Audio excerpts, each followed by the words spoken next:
भगवान का पहला विवाह रुक्मिणी जी के साथ, भगवान का दूसरा विवाह जामवती के साथ, भगवान का तीसरा विवाह सत्यभामा के साथ, भगवान का चौथा विवाह कालिंदी के साथ, भगवान का पांचवा विवाह मित्रबिंदा के साथ, भगवान के छठवां विवाह नागिन जीती के साथ, भगवान का सातवां विवाह लक्ष्मणा के साथ, भगवान का आठवां विवाह भद्रा के साथ। समय नहीं है, ये तो एक एक पटरानियों की बड़ी अच्छे से कथा है। ये कालिंदी कौन है मालूम है? यमुना नदी के किनारे बैठने वाली भारत देश की सबसे ज्यादा काली स्त्री हुई है, सबसे ज्यादा काली। तो अर्जुन एक बार भगवान श्री कृष्ण और अर्जुन गए यमुना नदी के किनारे। तो भगवान ने पूछा अर्जुन से, कहा कि हे अर्जुन पूछो ये स्त्री तपस्या क्यों कर रही, क्या बात है? अर्जुन ने जाकर के कालिंदी से पूछा, हे कालिंदी क्या बात है, तुम क्यों तपस्या कर रही हो? तो कालिंदी ने कहा कि मैं भगवान श्री कृष्ण से विवाह करना चाहती हूँ। भगवान यदि मेरे से विवाह करेंगे तो ठीक है, तो यहीं पर अपने प्राणों का त्याग कर दूंगी। तो भगवान ने कहा कि इनसे भी करना पड़ेगा। तो भगवान ने कालिंदी से भी विवाह कर लिया। नागिन जीती कौन थी? नागिन जीत नाम के राजा, जिनके घर में 7 खुकार बैल। ऐसे कितने खुकार के किसी मनुष्य की यदि सुगंध को भी सूंघ लेते तो उसको तुरंत ढूंढ करके मार देते, इतने खुकार बैल 7। और नागिन जित राजा ने शर्त रखी कि जो इन 7 खुकार बैलों की नाक में नथुन डाल देगा उससे मैं अपनी पुत्री नागिन जीती का विवाह करूंगा।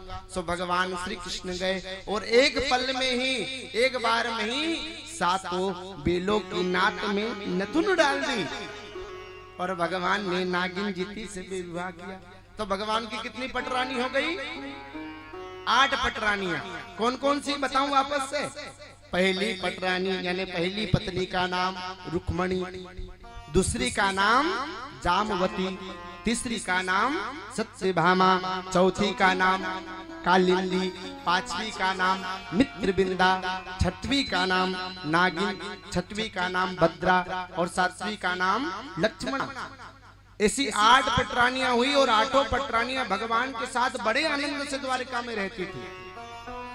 तो परीक्षित ने पूछा, गुरुवर ये तो अभी 8 ही हुई, मैंने तो सुना कि भगवान की 16,108 हुई है, तो न जाने कब तक आकर के मुझे ढस ले। मेरे पास इतना समय नहीं है कि एक एक पटरानी कितनी कथा सुनूंगा, तुम तो जल्दी से सुनाओ। आज सुखदेव स्वामी राजा परीक्षित को 16,108 पटरानियों की कथा सुना रहे हैं और कहते हैं कि भगवान द्वारिका नगर के बाजू में ही एक भौमासुर नामक राक्षस रहता था। और भौमासुर नामक राक्षस ने अपने बंदी गृह में 16,100 पटरानियों को बंद करके रखा, यानी राजकन्याओं को बंद करके रखा। सोचता था कि भगवान से ज्यादा विवाह मैं करूंगा।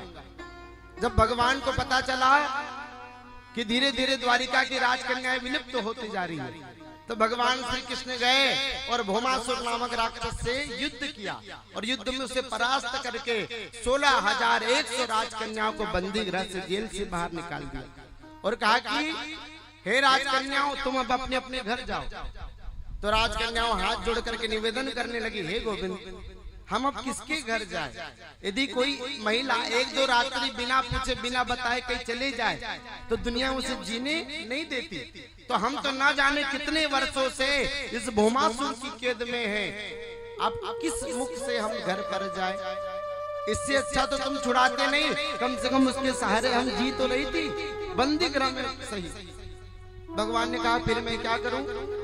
16,100 राजकन्या कहने लगी, भगवान कम से कम आपका नाम ही मिल जाए, नहीं ज्यादा कुछ तो हम तो आपके नाम के सहारे भी जी लेंगे। तो भगवान ने 16,100 राजकन्याओं को पुनः अपना नाम दिया कि आज से तुम्हारा स्वामी मैं रहूंगा, मेरे नाम के सहारे तुम अपना जीवन यापन कर लेना। और उन्हीं को सबको द्वारिका में ला करके अपने घर में बसाया। इस प्रकार से भगवान की 16,108 पटरानियां हुई और भगवान बड़े आनंद से रहने लगे। जब भगवान के 16,108 विवाह हो गए तो चारों तरफ आज आनंद ही आनंद हो गया, हुआ कि नहीं?